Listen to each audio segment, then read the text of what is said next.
Welcome back to one of my pre-Phantasmagoria saves in The Legend of Heroes Trails in the Sky III. We left one loose end hanging after finishing things up in the last part, and that was Star Door 14.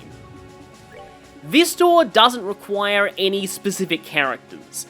All it requires is for you to have completed every other door in the game.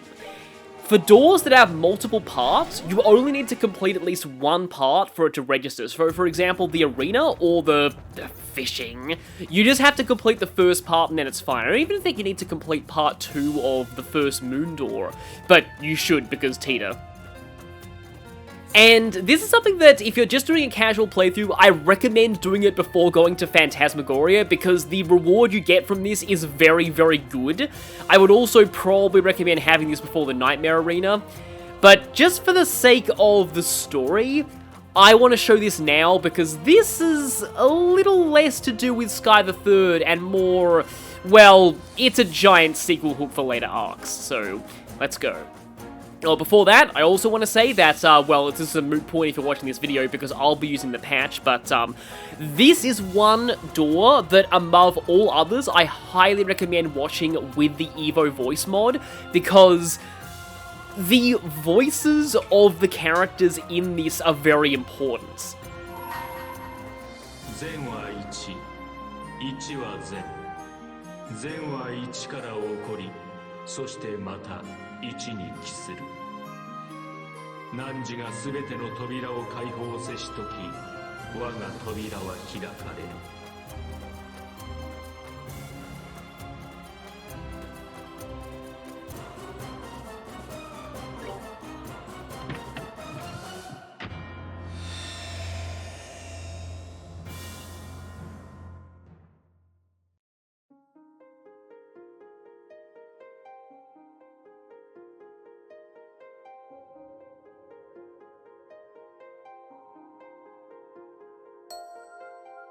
ここに記憶のかけらと祝福を与える。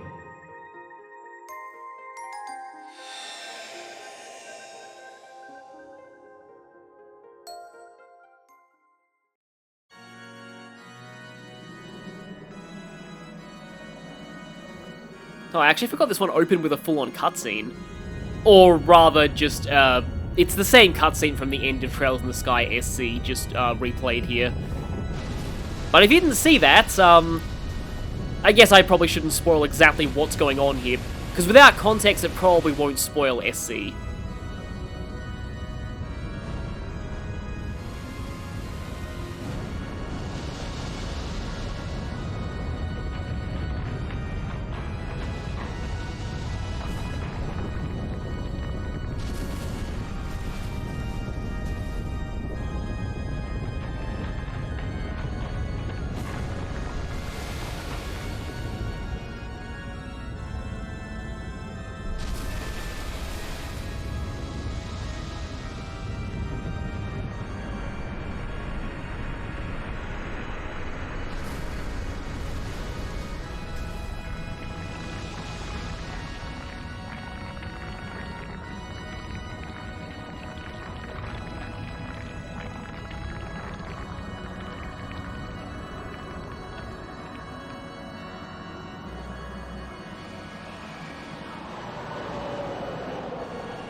But if you are wondering, these are the origins of the rubble that they pulled the Recluse Cube out of at the start of the third.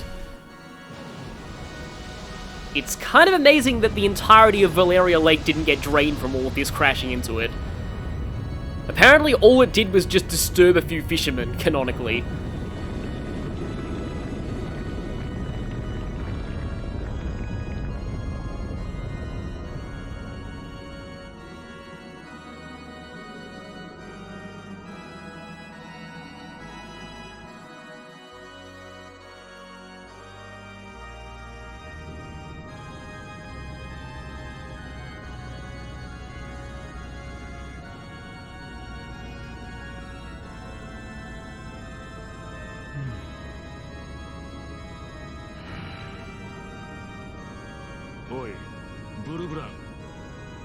黙ってねえでなんか言えや。そういう君こそこの光景の前にはいかなる言葉も無力だろう。ただ恐れ打ちのめされるだけさ。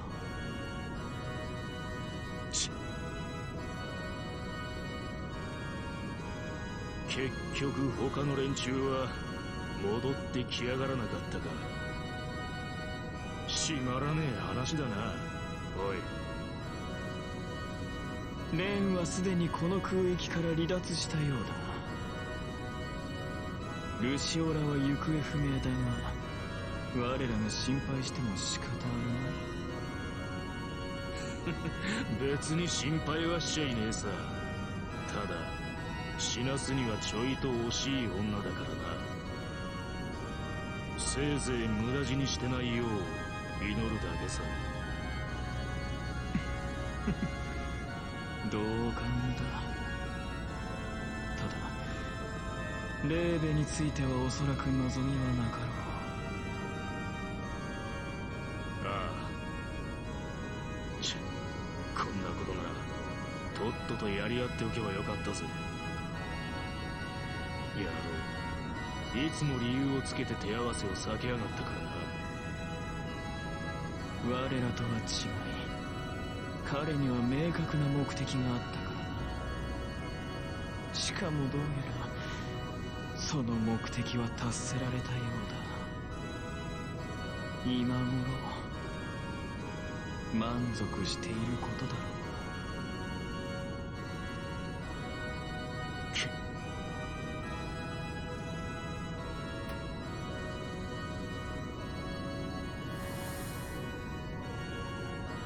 祭りの後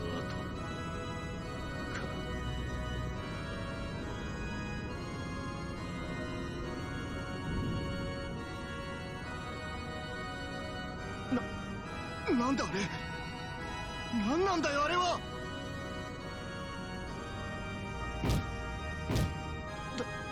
だってあの浮遊都市を使ってリベールを支配するんだろ。それどころか大陸全土まで。これじゃ話が違うじゃないか。いや待て、考えてみれば僕が勝手にそう思っていただけで、そんなことは一言も。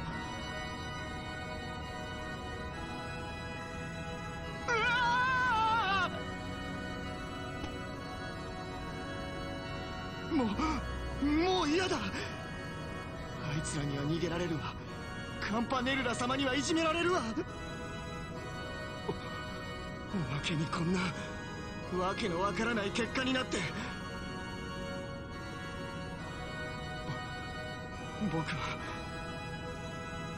僕たちは今まで何をやらされてたんだよ。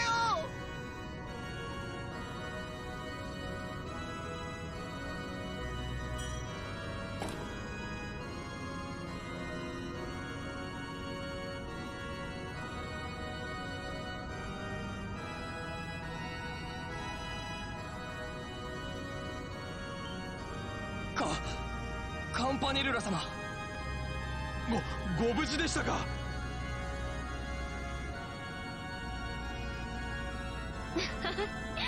ご苦労様だね。でもこんな時までお仕事なんてさすがに真面目すぎるんじゃない？いやー、外はすごいよ。何百万ミラッツンだって見られるような光景じゃない。まだ間に合うと思うから君たちも見物してきたらどう？めっそうもありません。そういうわけには。条件付けされた君たちには難しい話だったか。まあいいや、そこ通してくれる？ちょっと野暮用で聖堂に用があってね。ですが、いかにカンパネルラ様といえど教授の許可なしには。ああ、教授なら死んだから。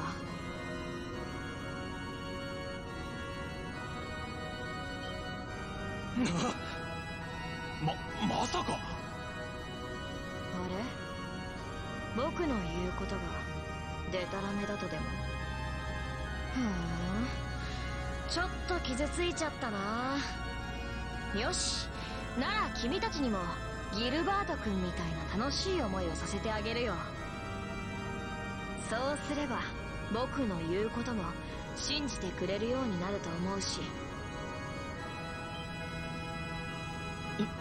いや、そんな気遣いをされずとも最初から信じておりますから。ならとっとと外の見物にでも行ってくるといい。君たちに警備を命じた人間はもういないんだからさ。そうさせていただきます。それではごゆっくり。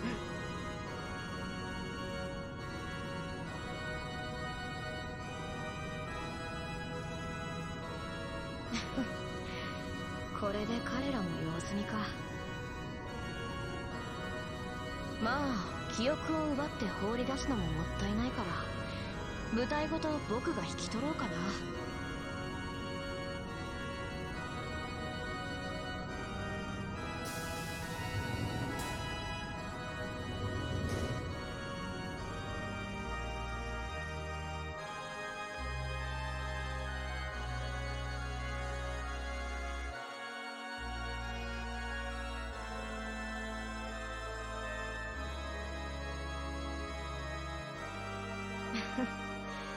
さすがに外の雑音もこの中までは聞こえてこないか。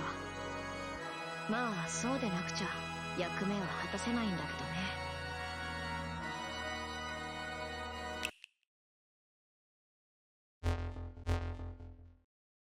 アクセス。執行者ナンバー0、道化師カンパネルラ。蛇の使徒第3中ゲオルグ・ワイスマンに代わり、精神の間への立ち入りを申請する。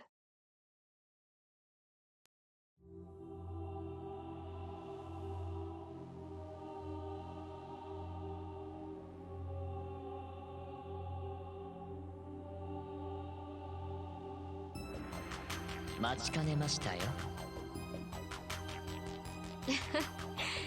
皆さんお揃いみたいだね。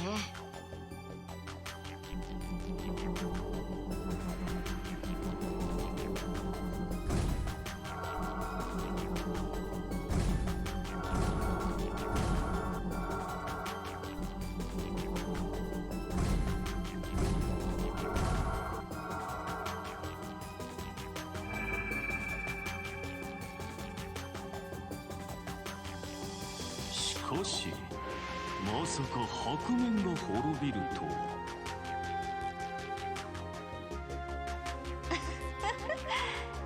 どうやら古巣でおいたをしすぎたみたいね。ねえカンパネルラ、彼はどんな死に方だったの？それが傑作でね。頭のてっぺんからつま先まで全部塩にされちゃったんだ。それで最後は粉々に砕け散っちゃった。ゾクゾクしてしまうわね。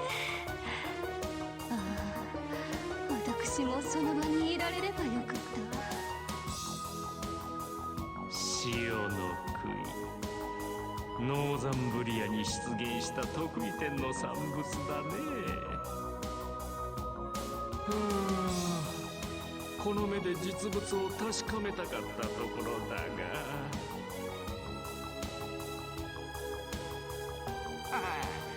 しかし意外だな。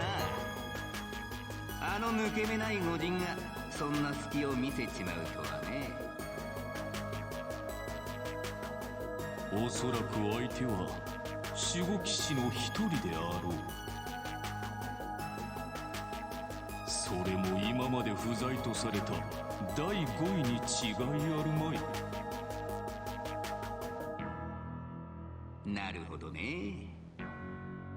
だだからこそ隙が生じたか。そいつなんて名前なんだ？ケビン・グラハム。かのカーネリアに学び下法狩りを名乗っている。いろいろと歪んでいて楽しそうなお兄さんだったよ。カーネリアのなんだかますます興味をそそられてしまうわね。おいおい、深淵のあれほど熱を上げていたレオンハルトが死んだってのに、もう次の男あさりかよ。あら、心外ね。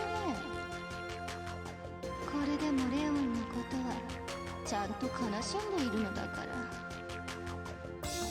とうとう最後まで振り向いてもらえなかったから余計に忘れられそうもないわね。そうですね。良き剣士であったのに本当に惜しいことをしまし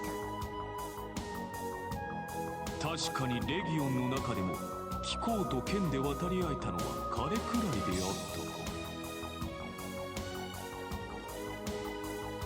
ええ、よく無理を言って稽古に付き合ってもらいました。いずれは私を上回る剣士となったやもしれません。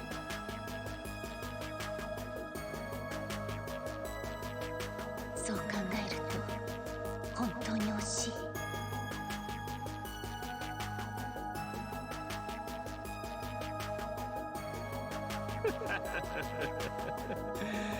別に問題はないだろう。戦力全体における損失は極めて軽微、想定の範囲内だよ。今後の影響を考えると殲滅天使の方が大問題さ。あの嬢ちゃんか。随分混乱してたようだが、果たして戻ってくるのかね。まあそれは彼女次第でしょう。我々は彼らの上位にあるが、彼らの行動までは制限できない。それが掟です。でもね、博士、私たちもゴルディアス級の重要性は理解しているつもりです。ですがこれはあの方が決めた掟なのです。その意味はお分かりでしょう。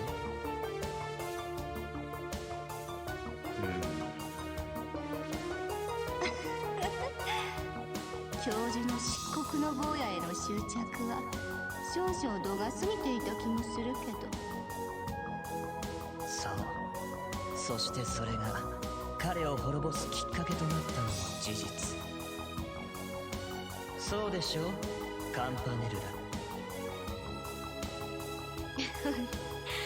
確かにヨシュアにこだわりすぎたのは敗因の一つかもね。あのケビン君にもそのあたりを狙われたみたいだし。はいはい、わかったよ。でもまあ私だって13工房を預かる身だからね。ゴルディアス級の運用状況を確認する意味でも監視は続けさせてもらうよ。ええ、それはお任せします。それより皆さん、そろそろ降臨なされますよ。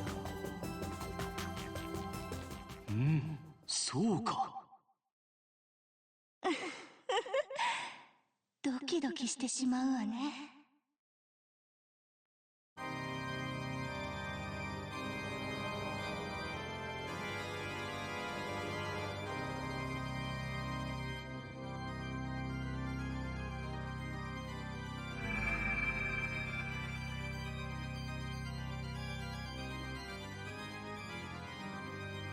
みんな、揃っているようですね。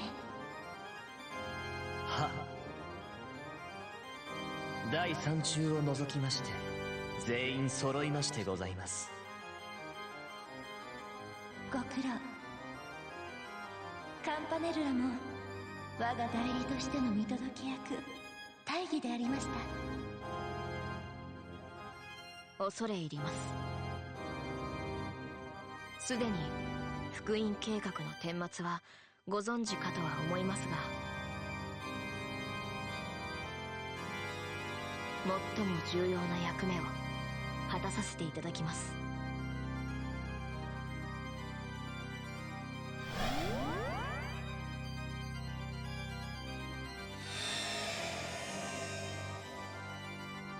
おお、それが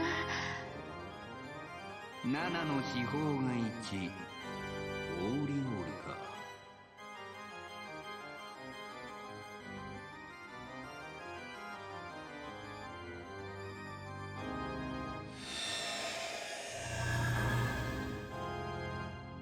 空の司法、確かに受け取りました。しかし支払われた代償はあまりに大きい。ワイスマン、そしてレオンハルト。いえ、それだけではなく計画にまつわる全ての犠牲も、全ての席はこの私にあります。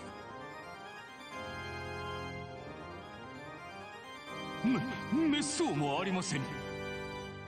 どうかご自分をお責めにならないでください。白面殿の死は自業自得というものでしょう。もし責められるならば、彼をいさめもせずに感化してきた我々使徒全員のはずですわ。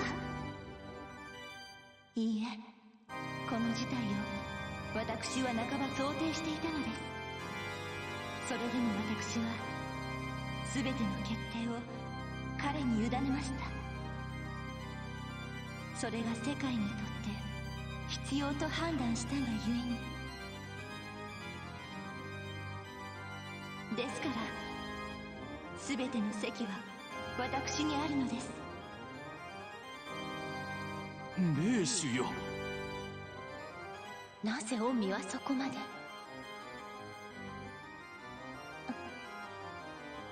この後しかるべき揺れ戻しが起きることが予想されますが、おそらくその件に関しては教会が動くことになりましょう。彼らに任せておきなさい。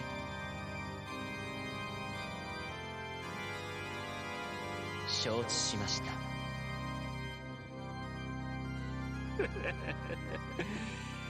少し気になりますが、御心のままにいたしますよ。して我々はこの後どう動くといたしましょうか。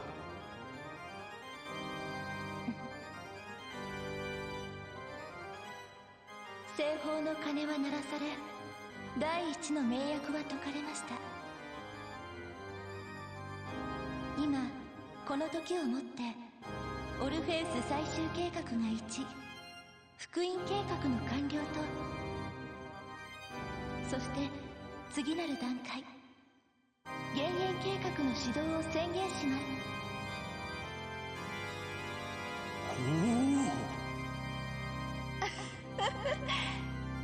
はは、どうかお任せあれ。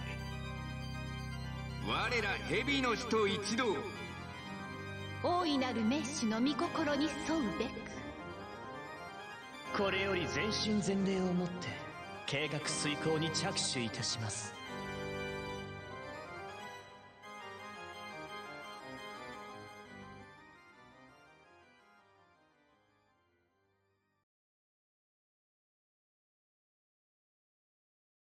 減塩計画、いよいよ始動というわけか。仕込みは十分。規模と完成度は福音計画の比じゃないはずだ。Well, they, yeah, definitely got that right about scale. これは面白くなりそうだな。ところでさ、僕も人のことはとやかく言えないんだけど、誰だか知らないけど、覗き見はそのくらいにしたら？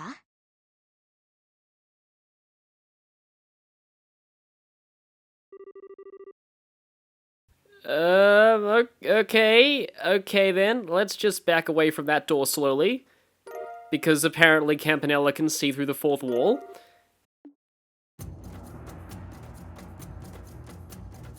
There's a lot to unpack in that one, but first, let's just show what that thing we received was. Brilliant Crown. Prevents ailments and stat down, and I believe this description is actually not wrong. It really does block ailments, and gives a very large boost to all stats. Definitely, like, one of the best accessories in the game, if not the best accessory in the game. Well, apart from Fool's Emblem. This is a very good reward for completing all of the doors. And now, my thoughts on that door. There's not a whole lot I can say without spoiling later games, so I'm gonna leave my overall, like, speculations on Ouroboros and my comments on the Anguisses to a separate section that I will warn you about before I go into it, because to everyone who is just watching this game and hasn't played any of the later arcs, I don't want to spoil too much. But what I will say is, yeah, a lot of that is some, you know, very ominous sequel hooks, some indications into how Ouroboros works, our first, like, view of the Grandmaster actually speaking. And that's why the voice patch is important, because not only do we get a bit of an indicator of what kind of person each of the Anguisses might be from their tone of voice, but we also know that the Grandmaster is female. That's important. That is not hinted if you just see things as pure text, so that's why the voice patch I recommend for this door. What that could imply, there are a whole lot of things, and I'll go into that in more detail in my more spoilery speculation. But there is one thing that when I first played this game, I always didn't like about that door, and that's the fact that it confirms that Ouroboros got the Aureole in the end. I actually talked about this when I did my thoughts on Trails in the Sky the Third video after I finished this game for the first time. If you're interested, I can link that video because, yeah, those are my knee-jerk reactions to playing this game for the first time, and some of my opinions may have changed since then. But one opinion that hasn't changed is that, because it really makes it feel like everything that you did as the heroes in Sky SC did not matter.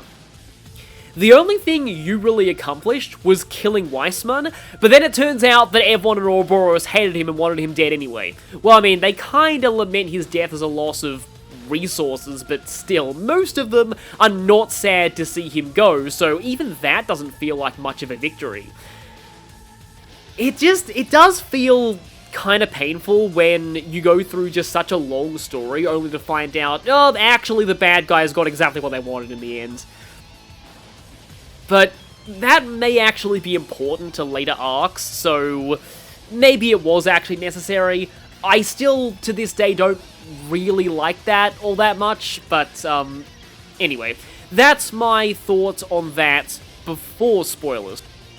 So now I'll say, warning, I'm not going to directly spoil any later games here, but I am going to reveal a lot more than that door just did, and it's information that is revealed in later games. I just said I wouldn't spoil them, so it'll make sense, but if you want to stay completely blind on future installments, please stop watching now.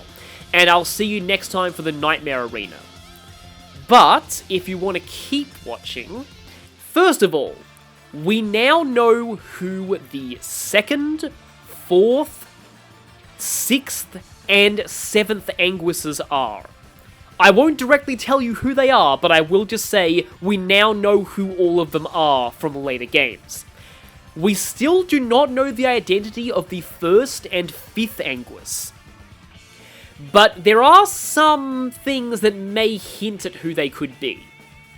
I'll just say that most things we find out about the 2nd, 6th, and 7th Anguisses in later arcs definitely lines up with what we see of them, what we hear of them in this game. Though I will say, the 2nd Anguis sounds a lot more overtly sexual in this door than she ended up actually being. Like, she is a fairly fan-servicey character in a lot of ways, but at the same time, throughout this door, she sounds like, yeah, she spends the whole door sounding seductive when she doesn't always act that way later, and I guess that might have been a characterization marches on issue. 7th Anguis, though, was pretty much everything you find out about her here is very much lining up with how she is in the later arcs. As for the 6th Anguis, we actually do already know who that is from Sky SC, but only if you find some pretty out-of-the-way dialogue from Joshua by examining a certain door in the Glorious. The 6th Anguis is Professor Novartis, the owner of the 13 factories and the one who makes most of Ouroboros' technology. He's more of an inventor than an actual combatant, though. So, yeah, he's less of an overt boss fight in later games, at least as of 2022. There was a huge amount of speculation on the 4th Anguis before we finally found out who they actually were. And it mostly came from this Star Door, because the way that the 4th Anguis talks here, a lot of people used to think was very similar to Lecter, of all people. He has this very casual way of speaking and ends his sentences with a particular verbal tick in Japanese, and Lecter matched a lot of that. Now, I won't say if those speculations turned out to be correct or not, but I will say that a lot of aspects of the 4th Anguis are a little different than many people expected, based on reveals that didn't happen until Cold Steel 3. It wasn't until then that we found out a bit more of their backstory. I used to have a theory on the 4th Anguis, though. It's because their title is the Thousand Oathbreaker. In Japanese, that title literally translates as one who has broken 1,000 commandments. So I used to think that the 4th Anguis must have had some connection to the Septian Church. I do have another personal theory, though. Rufina's title was the Thousand Arms. That term thousand, we've heard that at least once with her, and it almost makes me wonder whether the 4th Anguis may have a connection to Rufina and Reese. And now the 1st and 5th Anguisses. As of 2022, we don't know who these are, but I'm going to offer my own speculation based on the evidence we have currently. The 1st Anguis, not as of this game, but as of Cold Steel 4, has the same Japanese and English voice actors as a different character that we do physically meet. And that's all I'll say on that. So it's looking fairly likely that they're the same person, because the fact they went out of their way to keep the voices the same in the English dub too is a pretty dead giveaway. The 5th Anguis is a lot harder to place. Many people said from this game that he sounds like an old man. I didn't quite get that impression from his voice just listening to it, but apparently in terms of his verbal tics, it lines up with typical Japanese old man speak. So a common speculation for his identity for a while was Yun Ka-Fai, the grandfather of Annalise and mentor of a character we'll be meeting in a later arc. I'm not so sure how likely that theory is to be true now, because that guy directly mentored a character who goes very far against Ouroboros in later arcs, so I kind of doubt that he'd actually be working with them, but, you know, it could be. It's, I don't know, only time will tell, I guess. And finally, the Grandmaster. So we know the Grandmaster is female. And from their discussion in that door, it seems like the Grandmaster is presenting themselves as a well-intentioned extremist, making sacrifices for the greater good of the world. It also seems like they don't exactly care very much on how their plans are achieved, just as long as they get the Septarians in the end.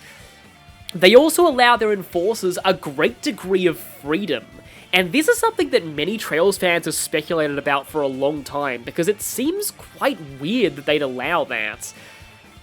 Some people have used this to speculate that there might be some kind of time looping involved in the overall story of Zemuria. That the Grandmaster may be resetting the world over and over until they land on a theoretical perfect timeline. As for the Grandmaster's actual identity, well, the first obvious theory I have to address is Eidos. I kind of don't want this to be true, because if it is, then Trails would have been spending so many games telling the exact same story that many JRPGs did in one game. The world's creator god is the main villain. So, yeah, I'm not really sure about that, but they did say in that door they're okay with leaving certain matters to the church, which could imply something. Yeah, honestly, that theory is looking pretty likely, but if it does turn out to be true, I'm hoping there's at least more to it. Other evidence of this theory is that Weissman said that he joined Ouroboros and left the church after a chance encounter with the Grandmaster. Maybe meeting her proved that the church's idea of what Eidos is was a lie, and that caused him to join up with the actual Eidos.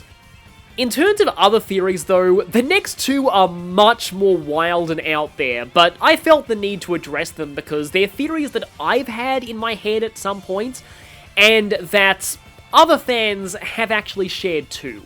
The first is Lena Bright, Estelle's mother. She died in the backstory of the first game, so this is kind of unlikely.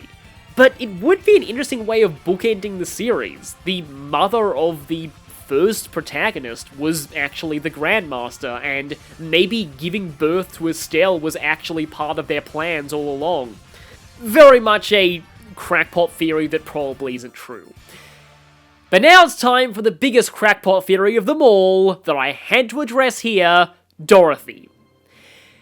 So Dorothy is a half-joking, half-serious guess that many people have for the Grandmaster.